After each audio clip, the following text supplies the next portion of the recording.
Habari na ujambo mtazamaji wa Sauti TV. Karibu katika kipindi cha mahojiano moja kwa moja mubashara kupitia Sauti TV.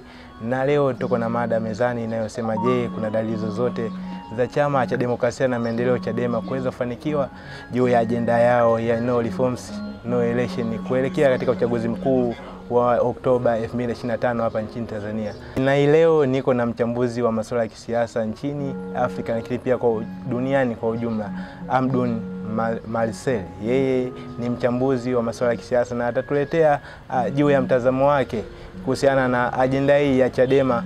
Je, anaona vipi itafanikiwa au ni kipi ambacho kinatazamiwa zaidi kuelekea katika uchaguzi mkuu wa 2025? Ungana nami na ninayekuletea mahojiano haya ya moja kwa moja kutoka Sauti TV ni mimi mtangazaji wako na nahodha wa leo, Jackson Kalulu. Ungana nami mwanzo mpaka mwisho. Habari zako mzee? Bila shaka ni njema kabisa. Bila shaka. Za nyumbani? Njema, tunamshukuru Mwenyezi Mungu. Ndio. Moja kwa moja tuweze kupaa katika mada yetu lengwa ya hii leo ambayo inasema kwamba je, Chadema kuna dalili zozote za kuweza kufanikiwa katika ajenda yao ya no reforms no elections kuelekea katika uchaguzi mkuu hapa nchini 2025. Je, mtazamo wako uko wapi na kipi kifanyike haswa? Mafanikio yana mambo mengi na mafanikio hayawezi kuwa na mrengo mmoja.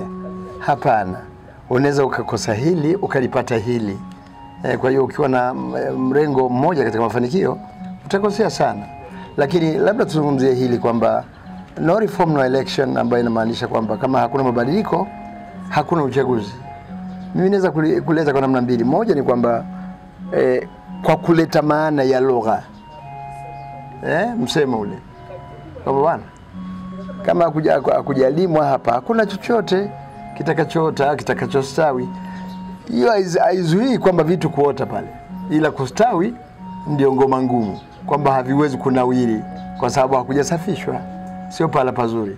Kwa hili Chadema anaweza kunufaika nalo, kwamba kama nazungumza habari ya kwamba no reform no election, kwa maana ya kwamba kama hakuna mabadiliko katika sheria za uchaguzi, katika mwenendo wa uchaguzi na kanuni zake, basi uchaguzi ule utakuwa haupo. Haupo si kwa maana haufanyiki, haupo kwa maana halisi ya kwamba uchaguzi halisi haupo au kufanyika uchaguzi ambao unakifanya kile ambacho watu walikitaraji wakipate. Kwa hiyo watapata viongozi ambao si fake, lakini viongozi ambao kutarajiwa, na viongozi hawa hawataleta maendeleo tarajiwa kwa sababu watu watakuwa kuwachagua wenyewe kwa utashi wao na kadhalika na kadhalika. Lakini upande wa pili, ngoja, upande wa pili kuna hili la kwamba no election no reform no election, kwa maana ya kwamba kama hakuna mabadiliko, hakuna matengenezo, hakuna uchaguzi, kwa maana hautafanyika kabisa. Hilo ni jambo haliwezekani. Haliwezekani kwa sababu moja. Kwanza ni swala la kisheria na kikatiba na kanuni, kwamba kwa sheria zetu kwamba hata kama vingesusia vyama 8-9, alimradi kuna jambo la kikatiba la kwamba kila baada ya miaka 5 lazima utafanyika uchaguzi nchi nzima, si ndivyo ilivyo? Ndio. Watu watachagua, watapiga kura, na na kuzuia uchaguzi ule kunaweza kuleta maana tofauti kabisa. Ndio maana sasa hivi unaziona kesi za uhaini na kadhalika na kadhalika, kwa sababu unakuwa ni breach of the contract, of the constitution, umevunja katiba, si ndivyo? Hii ni swala la katiba, kwamba sasa utaki kushiriki uchaguzi wewe sio tatizo, kwa sababu hakuna sheria inayokulazimisha kwa hiyo uchaguzi. Lakini kuzuia nisikilize, kuzuia uchaguzi kufanyika, si ndivyo ilivyo? Kinyume na katiba, kule ni kuleta vurugu, ni kuinstigate fujo.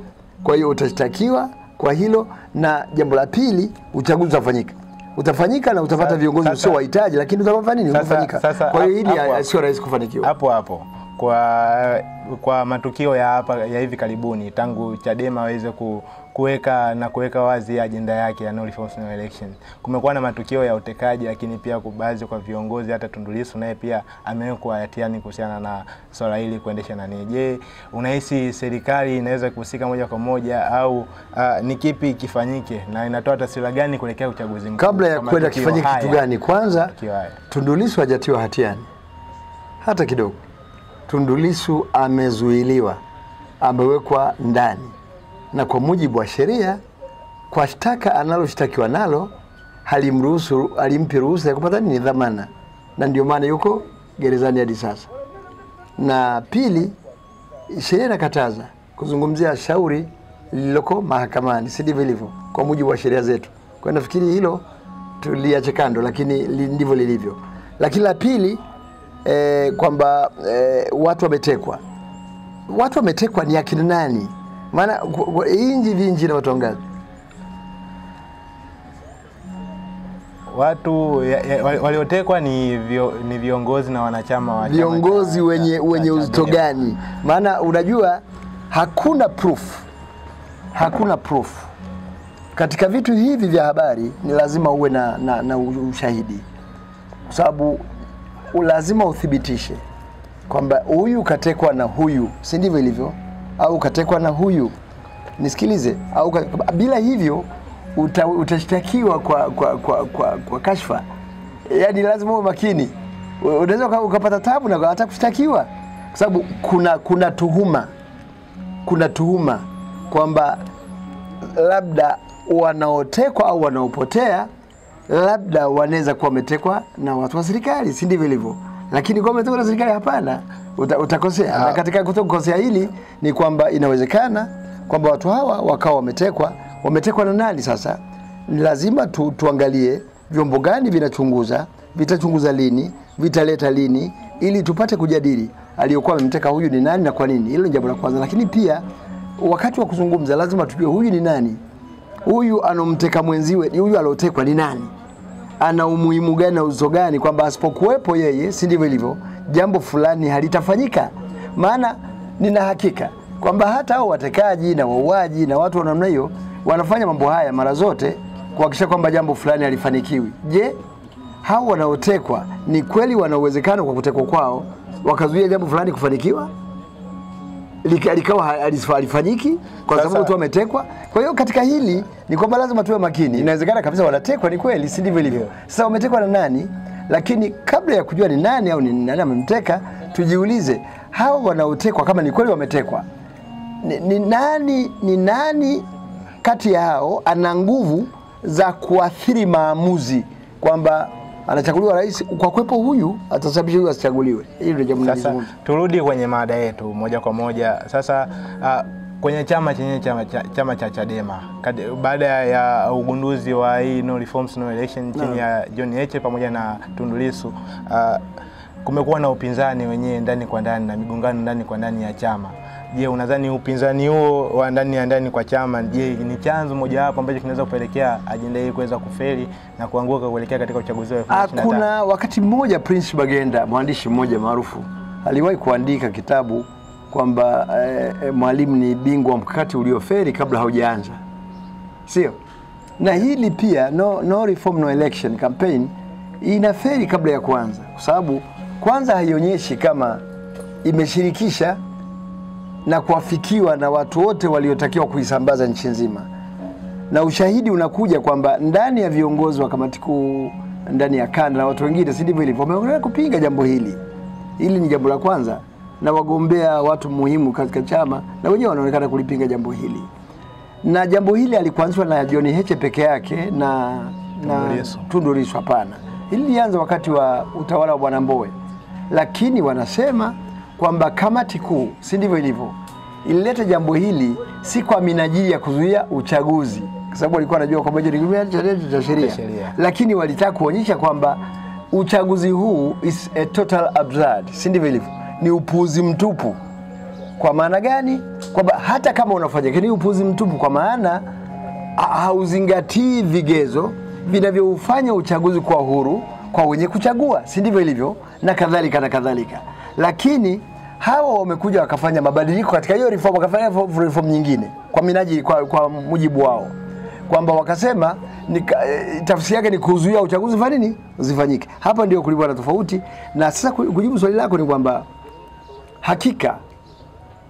hakika kwamba kutofautiana wao kwa wao wanaoendesha kampeni hii au walio katika chama hiki ambao walikuwa wanataka kuendesha kampeni hii juu ya kufanyika au kutokufanyika uchaguzi, ni miongoni mwa setback, miongoni mwa sababu zinazofanya kampeni ikakosa nguvu. Ila kampeni yenyewe ilikuwa na maana nzuri kama ingebebwa katika mazingira sahihi, kwamba uchaguzi unaofanyika bila kuzingatia mambo fulani muhimu katika uchaguzi, unakuwa hauna maana yoyote. Yani kama ungeendelea kuzingatia kwamba hauna maana yoyote, hata viongozi wakipatikana watapatikana ndio kwa sababu watu wamechagua, lakini hawatakuwa patikana katika mazingira yaliyo sahihi na uwanja ulio mzuri. Kwa hiyo inawezekana viongozi hao vile vile wakapuuzwa au wasipate nafasi au mapokezi mazuri kutoka kwa watu ambao wanatakiwa kuongoza na kadhalika na kadhalika. Na hii ingeshinikiza tume ya uchaguzi kupitia serikalini kuweza kuangalia upya pamoja na mabadiliko yaliyofanyika. Wanafanya mabadiliko, kuna marekebisho wameyafanya, kufanya marekebisho makubwa zaidi, lakini pia ingekifundisha chama Chadema vile vile vingine kwamba si lazima uwe jambo lako liwe ndio linakubalika peke yako.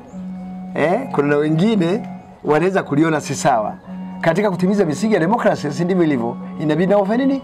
Uwasikilize, alafu tafute mbinu nyingine nzuri zaidi ya kuieleza hoja yako ili ipate kueleweka vizuri na kwa lugha nzuri zaidi. Sasa katika chaguzi za hapa miaka ya karibuni 2019, uchaguzi wa serikali za mitaa, lakini pia uchaguzi mkuu wa 2020, lakini pia uchaguzi wa 2024 mwaka jana wa serikali za mitaa na uchaguzi unaofuata 2025, kumekuwa na vyama vingi vikidai kwamba kumekuwa na vitu na matukio ambayo sio ya kiamani na uvunjifu wa amani. Kwa mfano kutishiwa na kufukuzwa katika vituo vya kupiga kura kwa vyama pinzani. Je, hili unalionaje ili kuleta katika uwiano sawa baina ya vyama vya siasa kuelekea? Kwanza ni jambo baya, halifai. Lakini nani alifukuzwa kwenye maeneo? Mara nyingi talieleza vizuri. Mimi nilishiriki uchaguzi wa 2020 na nigombea ubunge. Ndio. Lakini kwa nini ilikuwa tatizo? Kwa hiyo tatizo lilianzia kwenye vitu viwili. Kwanza, uroho wa madaraka na ujinga wa wasimamizi kabisa. Yani kule mbwa kumtii bwana wake mpaka kawauma wapita njia hata kama hawaji kuiba nyumbani kwake. Umenifahamu? Umenielewa vizuri? Yeah. Mbwa akampenda bwana wake na akamtii sana, akaanza kuuma hata wapita njia ambao hawahusiki hata kuja pale nyumbani. Umenifahamu? Yeah. Kumuonyesha kwamba bwana mimi ni mkali sana na siwezekani hapa. Kwa hiyo hoja inakuja ni kwamba baadhi ya watendaji, na si wote, kwa sababu nilishiriki, najua baadhi ya watendaji wanakuwa ni wabaya.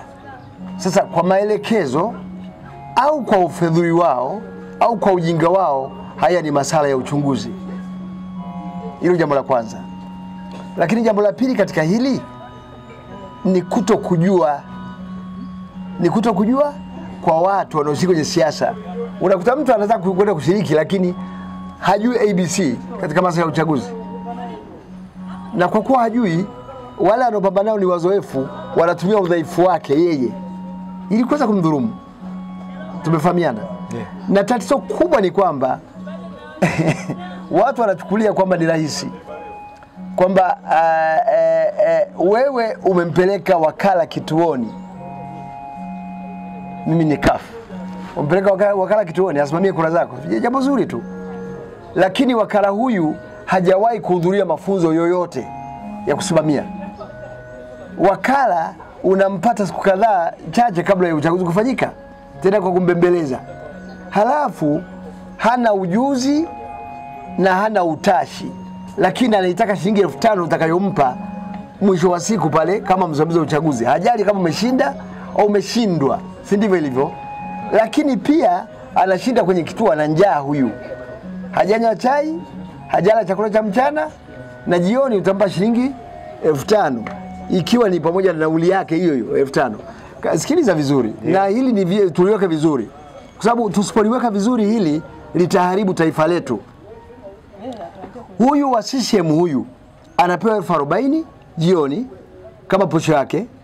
Analetewa kapu la mandazi asubuhi, mandazi 80 na chupa kubwa ya vikombe 12 vya chai ya maziwa na sukari ya nyongeza kama itahitajika, sio?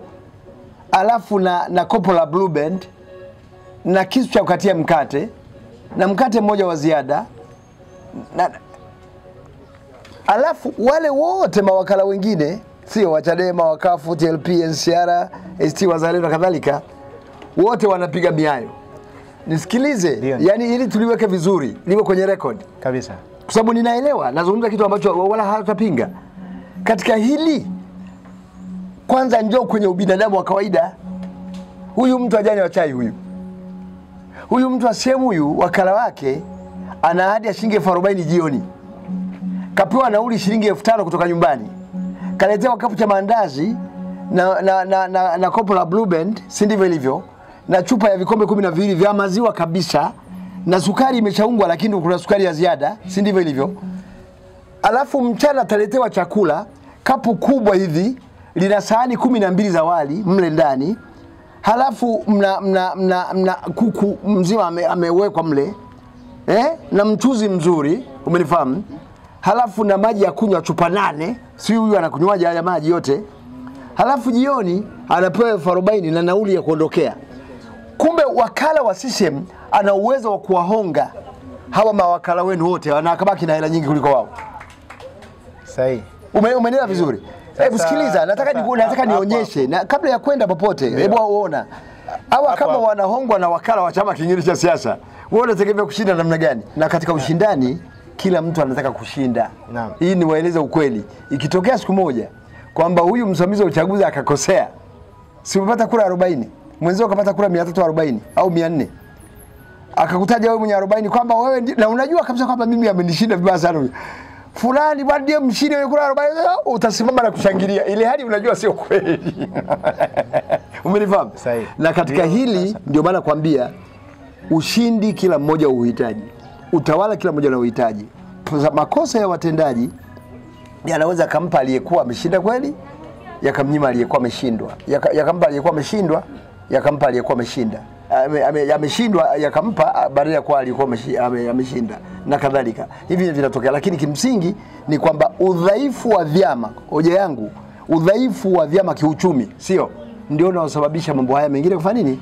Hata kama sheria zitabadilishwa kiasi gani, kama udhaifu huu hautabadilika, sio bado tatizo litaendelea kwa kubwa, na sheria hizi zitabadilishwa mara nyingi, si ndivyo ilivyo? Hilo la kwanza. La pili ni kwamba kulifanyika tume au kwa sababu Chadema hakushiriki.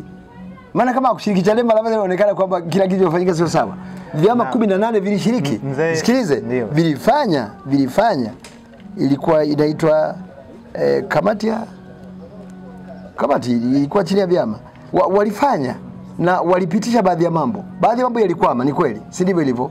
Lakini katika hali ya kawaida walikubaliana na wakasema kwamba sheria hizi, kanuni hizi kwa sasa zitatufaa kwenda katika uchaguzi, si ndivyo ilivyo? Usitegemee kwamba kila kitu kinaweza kuwa kwa wakati mmoja kafanyika. Kwa hiyo kwa sababu Chadema kushiriki na kukatazwa kushiriki, nani amtetee pembeni huku? Maana alitakiwa kushiriki. Kuto kushiriki kwake pengine na mawazo yake, lakini bado serikali iliwafuata, wanasema waliwafuata na kuzungumza nao. Hawakubaliana, walikubaliana ni swala jingine, lakini kimsingi ni kwamba kule kuwa na mahusiano yasiyoridhisha na vyama vingine ndio kunasababisha Chadema akae pembeni akilalamika peke yake, ili hali pengine vitu analalamikia ni vitu sahihi. Sasa hapo chanzo kikubwa ni ufinyu wa bajeti katika kuelekea katika chaguzi hizi ambazo zinakuwa zinafanyika, ndio maana kunakuwa na matukio hayo hasa kama vile ambavyo umeweza kueleza. Ufinyu wa bajeti wa vyama vyenyewe, maana serikali haiwapi watu bajeti ya kufanyia kampeni ile kidogo. Kulingana na wakati, ni kushukuru sana mzee wetu na mchambuzi wetu Hamduni Marcel. Tuweze kushukuru sana kwa nafasi yako uliweza kutumia na muda wako pia. Naweza kusema asante sana. Lakini wakati tunasema asante, lazima twende. Mabadiliko ni muhimu na lazima. Ila yanakujaje, kunataka na mkakati wa pamoja na msimamo wa pamoja wa kuyaendea mambo haya. Na haya hayawezi kuja kwa siku moja, kwa sababu walioko madarakani wanahitaji na tulioko nje tunahitaji. Katika hili ni kwamba kuna mahala ile lazima kwenda na tutapata kiasi na wapate kiasi. Sio kila kitu akipata. Huwezi kupata kila kitu kwa wakati mmoja, wakati na walioko madarakani wanahitaji hivyo vitu. Kabisa.